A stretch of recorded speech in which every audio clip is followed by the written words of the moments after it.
Hello everyone. In this particular video, we are going to talk about how to get a rank in CA Finals examination. To be specific enough, I'm going to cover the following topics in this particular video, namely how to balance your academics and your articleship, when should you ideally finish off with all your coachings for CA Finals, how should you strategize the 4.5 months or 5 months of leave of CA Finals, how should you utilize the 15 minutes reading time, how should you effectively solve the complete paper in a span of 3 hours, and how should you revise the entire subject with in a span of 1.5 days. तो आइए देखते हैं ये video में topic by topic कि कैसे मैं rank लेके आया था CA फाइनल्स एग्जामिनेशन में और कैसे मेरी स्ट्रैटेजी थी जो मुझे हेल्प की AIR 5 लाने में। आइए देखते हैं। Okay, so speaking first about how to manage your articleship and your academics. तो सबसे पहले मैं ये मिड साइज फर्म वालों को बोल दूँ, those of you who are pursuing your articleship in a mid size firm, for all of you I think कि तुम्हारे पास सफिशिएंट टाइम होगा कि ऑफिस से आने के बाद you can revise whatever is taught in your class. Okay, so सुबह class में जो भी तुमको सिखाया जाएगा, I think mid size firm में जो आर्टिकलशिप कर रहे हैं वो तुम रिवाइज कर सकते हो डेली ऑफिस के बाद, घर पे आने के बाद। If it is not possible for you to revise it at the end of the day, say due to some due dates of income tax return or GST returns or any statutory audit due dates, तो तुम्हें at least weekend पे try करना है कि वो topic जो class में सीखा है वो रिवाइज हो जाना चाहिए। If it is not possible for you in the worst case to revise on the weekends as well, then what I would suggest is that जैसे ही कोचिंग हो जाए वो पर्टिकुलर सब्जेक्ट की, वो पूरा सब्जेक्ट एक बार रिवाइज कर लेना अपने आप से, ताकि आपको समझ जाए कि आप कहाँ पे लैग कर रहे हो और कहाँ पे आपका कॉन्फिडेंस बूस्ट हो रहा है। तो क्लासेस के बाद इमीडिएटली रिवीजन करना बहुत ज़्यादा ज़रूरी है, क्योंकि आपको वो 4.5 मंथ्स लीव में एक कॉम्पिटिटिव एडवांटेज देगा, एक एज देगा आपको in terms of revising it quickly. So frankly speaking I think कि आप अगर आप रिवाइज करोगे डेली क्लासेस के बाद तो आपको बहुत बेनिफिशियल रहेगा आपके CA फाइनल लीव में। क्योंकि प्रॉब्लम क्या होती है कि आप क्लासेस जो है हम काफ़ी पहले ज्वाइन कर लेते हैं। फॉर इंस्टेंस मैंने भी 2 साल पहले क्लासेस ज्वाइन किए थे मेरे अटेम्प्ट के पहले। तो CA फाइनल लीव में it becomes very difficult for us to recall what was taught a couple of years back. In order to recall what was taught a couple of years back, it is very essential for all of us to revise whatever is taught at the same day after the class is over. तो मैं recommend करना चाहूँगा कि revision बहुत ज़रूरी है। तो जैसे ही क्लासेस ख़त्म हो जाए आपको रिवीजन करना बहुत ज़रूरी है। ऑफिस से आने के बाद रिवाइज़ कीजिए, अगर वो पॉसिबल नहीं तो वीकेंड्स पे रिवाइज़ करना, अगर वो भी पॉसिबल नहीं है तो आई थिंक आपको कोचिंग होने के बाद आपको एक बार वो सब्जेक्ट रिवाइज़ करना ही चाहिए। For those of you who are in Big Fours, I think you can revise on weekends or you can revise at least after the coaching of that particular subject is done. So this is how you're going to balance your articleship and your academics. Then speaking about the order of CA final classes, तो मैंने previous video में discuss किया था कि कौन से subjects के लिए CA फाइनल के कोचिंग की ज़रूरत है और कौन से सब्जेक्ट के लिए नहीं है। अगर आपको वो वीडियो देखना है तो आई बटन पे क्लिक कीजिए, आपको वो लिंक मिल जाएगी। तो आइडियली मैं ये उन लोगों के लिए बोल रहा हूँ जिनको क्लासेस की ज़रूरत है, मतलब जो लोग ऐसे जो क्लासेस पे पूरे डिपेंडेंट है, जिनका फिक्स है कि आठों सब्जेक्ट्स के क्लासेस ज्वाइन करने हैं, तो उनके लिए मैं ये बताना चाहूँगा कि फर्स्ट ईयर ऑफ आर्टिकलशिप में even if you don't join classes that's all right. First year of articleship में try to focus on your work and gain a lot of exposure in terms of your practical life rather than getting into your theoretical life. उसके बाद second year of articleship जैसे ही शुरू हो जाए I think आपको classes शुरू कर देने चाहिए। मैंने जैसे मेरा अटेम्प्ट नवंबर 19 में था, तो मैंने मेरे क्लासेस नवंबर 2017 में शुरू कर दिए थे और मैंने एक्चुअली सब सब्जेक्ट्स के क्लासेस ज्वाइन किए थे because I was a guy who was dependent on classes. But मुझे ये रियलाइज़ हुआ कि क्लासेस ज्वाइन करने के बाद कि 4 सब्जेक्ट्स के क्लासेस नहीं भी किए होते तो I think I would have score the same in those 4 subjects as I have scored now. तो मैंने वो 4 सब्जेक्ट्स के नाम तो ऑलरेडी आपको बता दिए प्रीवियस वीडियो के थ्रू। तो आई थिंक कि प्रैक्टिकल सब्जेक्ट्स के क्लासेस आपको पहले कर देनी चाहिए। तो आइडियली अगर आपका अटेम्प्ट May 22 है या नवंबर 22 है तो May 20 या नवंबर 20 एज द केस में भी वहाँ से क्लासेस शुरू हो जाने चाहिए। तो स्टार्टिंग में आपको प्रैक्टिकल सब्जेक्ट्स पे फोकस करना है। So namely SFM, FR and costing, these 3 are the practical subjects. Costing is a mixture of course, now it has been merged into a theoretical paper also. तो SFM, costing और FR के classes आपको पहले join करने हैं। जैसे ही आपके practical subjects के क्लासेस हो जाते हैं आपको फिर लॉ और ऑडिट के क्लासेस ज्वाइन करने चाहिए मेरे हिसाब से। फिर उसके बाद इलेक्टिव पेपर जो आप लोगे उसके क्लासेस ज्वाइन कर लेना और लास्टली आप DT और IDT के क्लासेस ज्वाइन करना। ये मैं क्यों कह रहा हूँ, क्योंकि DT और IDT ये 2 सब्जेक्ट्स ऐसे हैं जिसमें मेजरली बहुत सारे अमेंडमेंट्स आते हैं। In order not to lose the track of amendments, वो बेहतर होगा अगर आप उसको एंड में क्लासेस ज्वाइन करो, ताकि आपको अमेंडमेंट सेपरेटली रिवाइज करने की ज़रूरत ना पड़े। ऑडिट और लॉ में भी अमेंडमेंट्स होते हैं, but they are not as many as compare to the amendments in DT and IDT। तो आई थिंक ये ऑर्डर क्लासेस का होना चाहिए, namely costing, SFM, FR. These three subjects are the ones wherein least number of amendments are there. क्योंकि ये subjects में amendments नहीं रहती है, मेरे हिसाब से ये सब्जेक्ट सबसे पहले कर लेने चाहिए। उसके बाद लॉ और ऑडिट पे स्विच हो जाना चाहिए। उसके बाद इलेक्टिव पेपर के क्लासेस कर लेने चाहिए, और फाइनली DT और IDT के क्लासेस कर लेने चाहिए, ताकि आपको अमेंडमेंट सेपरेटली पढ़ने की ज़रूरत ना पड़े। और अगर अमेंडमेंट्स पढ़ने भी है तो वो सिर्फ 6 मंथ्स के अमेंडमेंट्स पढ़ने पड़ेंगे, अगर आपने काफ़ी पहले क्लासेस ख़त्म कर लिए हैं तो। आइडियली स्पीकिंग मेरे हिसाब से लीव पीरियड पे जाने के पहले सब क्लासेस ख़त्म हो जानी चाहिए, अगर आपको अच्छा रिजल्ट लाना है तो। जैसे मेरा अटेम्प्ट नवंबर 2019 में था, मैंने मेरे सारे क्लासेस अप्रैल या मई 2019 में ख़त्म कर लिए थे, और मैं 15 जून 2019 से CA फाइनल की लीव पे चला गया था। Okay, so I hope this answers your queries कि क्लासेस कब तक ख़त्म करनी चाहिए और क्लासेस कौन से ऑर्डर में लगानी चाहिए, ताकि आपको CA फाइनल में अच्छा स्कोर कर पाओ। Okay, so this was all about the classes. Then let's move on to the CA final, 4.5 months leave. Ideally अभी जो आपको 4.5 to 5 मंथ्स की लीव मिलेगी, उसको ऐसे स्ट्रैटेजाइज कर लेना चाहिए। ओके, तो मेरे हिसाब से 5 मंथ्स की लीव ऑलमोस्ट सबको मिलती है। Those of you who are in big fours, you would get a leave of 5 months if I am not wrong. तो 5 मंथ्स आप ऐसे स्ट्रैटेजाइज करो कि पहले 2 मंथ्स ग्रुप 1 स्टडी करना, नेक्स्ट 2 मंथ्स ग्रुप 2 स्टडी करना, और लास्ट मंथ जो रहेगा उसमें ग्रुप 1 प्लस ग्रुप 2 स्टडी करना। ओके, तो मैं आपको सब्जेक्ट बाय सब्जेक्ट बता दूंगा कि कैसे स्ट्रैटेजाइज करना है। तो जैसा फर्स्ट मंथ है, तो याद रखना कि एक थियोरेटिकल और एक प्रैक्टिकल सब्जेक्ट साथ में पढ़ना। आइडियली मेरे हिसाब से एक दिन में 2 सब्जेक्ट्स पढ़ने चाहिए, not more than 2 subjects. 2 subjects भी, एक थियोरी एक प्रैक्टिकल होना चाहिए। जैसे मैं FR और ऑडिट साथ में पढ़ता था, SFM और लॉ पढ़ता था, फिर कॉस्टिंग और DT, और फाइनली रिस्क मैनेजमेंट और IDT, ऐसे मैं पढ़ाई करता था।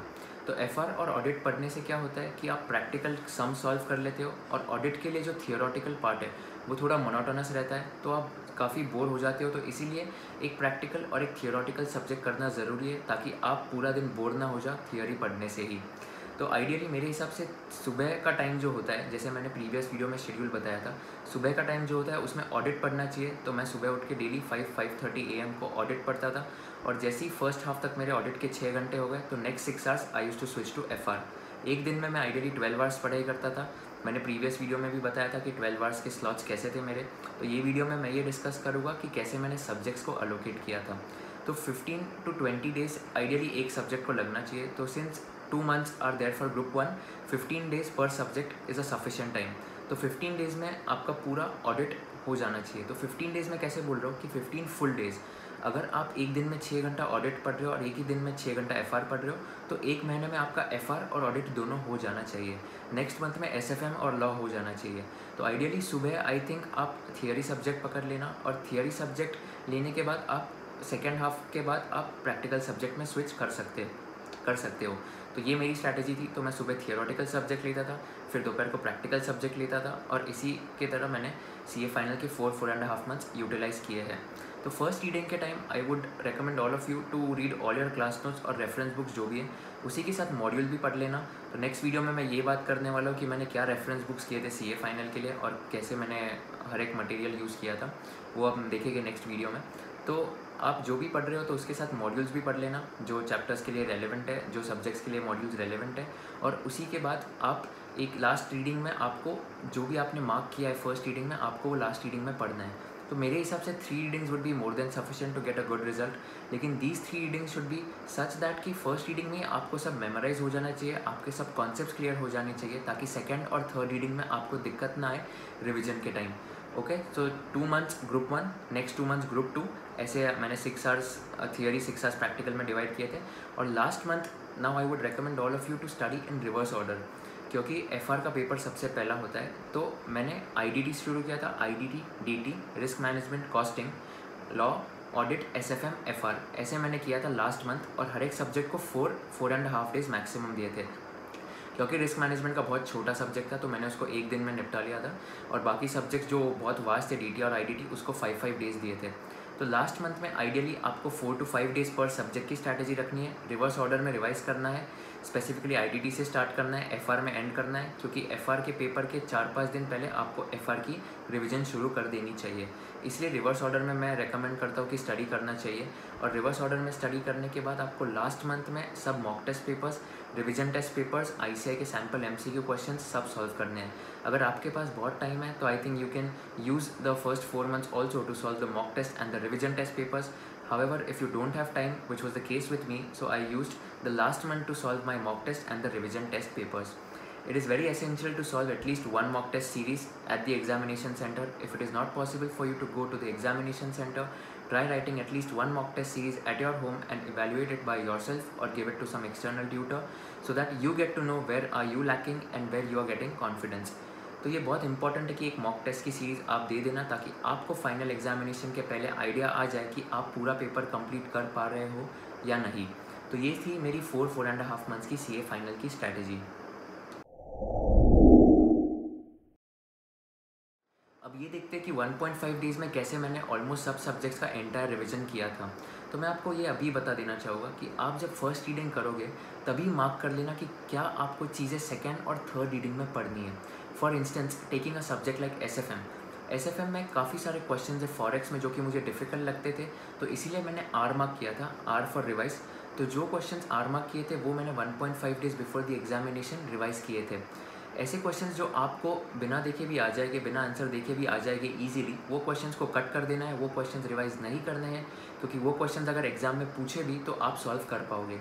वही क्वेश्चंस R मार्क करने जो आपको डिफ़िकल्ट लगते हैं और आप अगर सॉल्व करोगे तो you would get stuck in the middle of solving that particular question. तो R मार्क कर लेना क्वेश्चंस, और इतने क्वेश्चंस R मार्क करना कि आप 1.5 डेज़ में रिवाइज कर पाओ। ऐसा भी नहीं होना चाहिए कि आप पूरा चैप्टर ही R मार्क कर रहे हो और it would be very difficult for you to revise the entire chapter 1.5 days before the examination. तो हर एक चैप्टर में से कुछ स्पेसिफिक क्वेश्चन सिलेक्ट कर लेना। Of course that would depend upon student to student. तो आपको जो डिफिकल्ट लगता है वो R मार्क करना, आपको जो ईजी लगता है वो कट आउट कर लेना ताकि आपको वो एग्जामिनेशन में अगर आया भी तो आप सॉल्व कर पाओगे, और जो इंपॉर्टेंट लगता है आपके हिसाब से जो पूछा जा सकता है एग्जामिनेशन में उसको भी हाईलाइट कर लेना। So it is very essential कि आप फर्स्ट रीडिंग में इतना अच्छा रीडिंग करो कि सेकंड और थर्ड रीडिंग ऑटोमेटिकली क्विकली हो जाए और 1.5 डेज़ में आप पूरा सिलेबस रिवाइज कर पाओ। तो मैंने IDT और DT के लिए भी मॉड्यूल्स में मार्क कर लिया था क्या चीज़ मुझे पढ़नी है, और मैं वही चीज़ पढ़ता था ताकि 1.5 डेज़ में मेरा एंटायर सिलेबस रिवाइज हो जाता था। This is the strategy for 1.5 days. आइए अभी बात करते हैं 15 minutes of examination reading time. तो ये 15 मिनट्स में बहुत इफेक्टिवली यूटिलाइज़ करना है। मैं ये रेकमेंड करूँगा ये 15 मिनट्स में आपको जो नॉन MCQ पेपर्स है आपको हर एक क्वेश्चन स्किम करना है। आपको ये नहीं सोचना है कि इसका आंसर क्या होगा, आपको सिर्फ माइंड में ये सोचना है कि इसका आंसर मैं सॉल्व कर पाऊँगा या नहीं। अगर आप ये सोचने लग गए कि इसका आंसर क्या होगा तो काफ़ी टाइम चला जाएगा और आप वो 15 मिनट्स में 3 क्वेश्चन ही पढ़ पाओगे मैक्सिमम, क्योंकि आपको 6 के 6 क्वेश्चंस पढ़ने हैं वो 15 मिनट्स में। आपको सिर्फ स्किम करना है क्वेश्चन के थ्रू। अगर आपने वो क्वेश्चन कहीं देखा है या सॉल्व किया हुआ है, you have to solve that question, क्योंकि आपको कॉन्फिडेंस है। अगर कम्प्लीटली न्यू क्वेश्चन है तो आपको सिर्फ माइंड में ये थॉट लाना है कि मैं ये सॉल्व कर पाऊँगा या नहीं। अगर हाँ तो आपको मार्क करना है, और जो क्वेश्चन आपको सबसे ईजी और सबसे कॉन्फिडेंट लगे, आप जिसमें सबसे कॉन्फिडेंट हो, वो क्वेश्चन सबसे पहले सॉल्व करना है। क्योंकि एग्जामिनर को स्टार्टिंग में ही अगर आपने इम्प्रेस कर दिया तो आई थिंक एग्जामिनर आपको बाद में के क्वेश्चंस में भी अच्छे मार्क्स देगा, even if you have not written the answer to the letter questions up to the mark. तो स्टार्टिंग में वो क्वेश्चन सॉल्व करने जिस पे आपको सबसे ज़्यादा कॉन्फिडेंस हो, ताकि एग्जामिनर इनिशियली इंप्रेस हो जाए और बाद में वो चेकिंग भी उस माइंडसेट से करे कि ये कैंडिडेट जो है प्रिपेयर्ड है और ये कैंडिडेट के कॉन्सेप्ट्स क्लियर है। तो impress the examiner at the outset itself. तो इम्प्रेस कैसे करोगे आप? वो 15 मिनट्स में आपको रैंकिंग करना है, कौन से क्वेश्चन फर्स्ट सॉल्व करने हैं और कौन सा क्वेश्चन नहीं सॉल्व करना है। जब आपने ये रैंक कर लिया तो it becomes very easier for all of you to write the answers to those questions which you have ranked them in your 15 minutes reading time. अभी जो MCQ पेपर्स है उसके लिए मैं ये रेकमेंड करूँगा कि सब्जेक्टिव पार्ट ऑफ 70 मार्क्स वही रीड करना 15 मिनट्स में। जैसे ही 2 o'clock पे बेल बजती है आपको MCQ स्टार्ट करने हैं, क्योंकि MCQs में either you know the answer और you don't know the answer. If you know the answer, you have to shade that particular option in your answer sheet.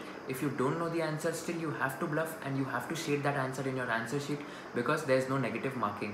तो MCQs आपको maximum 20 to 25 minutes में solve करते आ जाने चाहिए। तो 2:25 या maximum 2:30 PM तक आपके सब MCQs solve हो जाने चाहिए। So 2:30 to 5 PM, that is a time of 2.5 hours, is more than sufficient time for all of you to solve the entire 70 marks of paper. तो मेरे हिसाब से आपको ये 15 मिनट्स में MCQs नहीं पढ़ने हैं, 15 मिनट्स में सिर्फ सब्जेक्टिव 6 क्वेश्चन वो पढ़ने हैं। आपको एलिमिनेट करना है जो क्वेश्चन आप नहीं सॉल्व करने वाले हो। जैसे ही 2 बजते हैं आपको MCQs सॉल्व करना शुरू करना है। 2:30 तक सब MCQs रैप अप कर लेना और 2:30 to 5 आपका सब्जेक्टिव पार्ट सॉल्व करना शुरू कर लेना। तो ये 15 मिनट्स का आइडियल स्ट्रैटेजी होना चाहिए। अभी बात करते हैं कि 3 घंटे में पूरा पेपर कैसे कंप्लीट करना चाहिए। तो मैं क्या करता था, मैं मेरी स्टॉप वॉच लेके जाता था, मेरी डिजिटल वॉच लेके जाता था एग्जामिनेशन में। डिजिटल वॉच में मैं स्टॉप वॉच चालू कर देता था और जितने मार्क्स का क्वेश्चन है मैं उसको अलोकेट करता था as per the number of minutes. For example अगर 4 मार्क्स का क्वेश्चन है तो कितने मिनट्स होने चाहिए, 4/100 into 180 minutes. 180 is nothing but 3 hours. तो 4/100 इंटू 180 7.2 मिनट्स। अगर बाई चांस मुझे फर्स्ट क्वेश्चन को 9 मिनट्स लग जाते हैं तो मुझे ये तय रखना है कि नेक्स्ट क्वेश्चन जो रहेगा उसमें 1.8 मिनट्स कम मुझे लगने चाहिए ताकि मेरा पेपर पूरा सॉल्व हो पाए। तो ये स्ट्रैटेजी मैंने फॉलो की थी और इसी स्ट्रैटेजी के हिसाब से ट्रस्ट मी मैंने ऑलमोस्ट हर एक पेपर कंप्लीट किया था एक्सेप्ट डायरेक्ट टैक्स, जहाँ पे मैंने 6 मार्क्स का छोड़ा था क्योंकि मुझे वो आंसर नहीं आ रहा था। और इसीलिए मैं ऑलमोस्ट 100 मार्क्स का पेपर हर एक सब्जेक्ट के लिए अटैम्प्ट कर पाया था। अभी एक एडवाइस मैं आपको ये भी देना चाहूँगा कि try to attempt 100 marks of paper. लोग क्या कहते हैं कि try to attempt 84 marks of paper with good quality rather than trying to attempt 100 marks of paper with lesser quality. I don't agree with this view because अगर आप 100 marks का paper attempt करोगे तो उसमें 84 मार्क्स की आपको quality लिखनी है और 16 मार्क्स को अगर आपको नहीं आता है तो आपको कुछ ना कुछ लिख के ज़रूर आना है। मैं मेरा पर्सनल एग्जांपल दूंगा, जैसे ऑडिटिंग के पेपर में हमको ये क्वेश्चन पूछा था, how to verify credit card operations. मैंने मेरे बैंकिंग ऑडिट के नॉलेज के हिसाब से कुछ भी लिख दिया वो क्वेश्चन में और ट्रस्ट में मैंने 1.5 marks out of 4 marks score किए हैं वही क्वेश्चन में। अगर मैं कुछ नहीं लिखता तो I would have score 0 out of 4 marks, but I ended up scoring 1.5 marks in that question based on the knowledge which I had in my bank auditing. तो कुछ ना कुछ लिख के आना है। Of course you don't have to write any irrelevant stuff, but you have to write something related to the topic so that you can at least score 1 mark out of the 4 marks. हमको भी पता है कि एक एक मार्क की क्या value है हमारे CA फाइनल या CA इंटरमीडिएट सिलेबस में। तो मैं ये एडवाइस देना चाहूँगा, try to write 100 marks of your paper so that you can score very good marks and you can end up scoring at least 1 or 2 marks in those questions when you are not sure of the answers. यही strategy के हिसाब से मैंने at least बहुत सारे marks score किए थे, मतलब SFM IDT में भी, क्योंकि मैंने पूरा पेपर अटैम्प्ट किया था और मुझे काफ़ी अच्छे मार्क्स भी मिले थे। तो आइडियली पूरा पेपर अटैम्प्ट करना चाहिए। Take a stop watch with you, like if a stop watch is not allowed, I am not sure, take a digital watch with you, start the stop watch और आपको हर एक mark को allocate करना कि कितने time में हो जाना चाहिए। इस हिसाब से आपका पूरा पेपर कंप्लीट हो जाएगा। So I think I have covered almost all the aspects. तो अगर आपको कोई भी डाउट है ये वीडियो से रिलेटेड तो नीचे कमेंट्स बॉक्स में पोस्ट कर लेना। As per my availability I would reply to all your comments. अगर आपको ये वीडियो पसंद आए तो लाइक कीजिए, सब्सक्राइब कीजिए चैनल को ताकि मैं और वीडियोज़ बनाते रहूँ, और शेयर कीजिए सभी CA फाइनल स्टूडेंट्स के साथ ताकि उनको भी बेनिफिट मिल पाए। नेक्स्ट वीडियो में मैं ये बात करने वाला हूँ कि CA फाइनल की मेरी क्या सब्जेक्ट वाइज स्ट्रैटेजी थी, मैंने कौन से रेफरेंस बुक्स यूज़ किए थे, मैंने क्या मॉड्यूल्स यूज़ की थी या नहीं की थी, और मैंने क्या क्या मार्क किया था, और मैंने क्या क्या चीज़ें रिवाइज़ की थी जिससे मुझे काफ़ी अच्छा बेनिफिट हुआ। तो जो रेफरेंस बुक्स या जो मैंने मॉड्यूल्स रिवाइज़ किए थे मैं उसके बारे में सब आपको बता दूंगा। कितने मॉक टेस्ट पेपर्स, कितने रिविजन टेस्ट पेपर्स सॉल्व किए थे वो सब नेक्स्ट वीडियो में डिस्कस करेंगे। तो stay tuned for the next video. I hope ये वीडियो आपको पसंद आए। Thank you so much for watching this video. See you in the next video.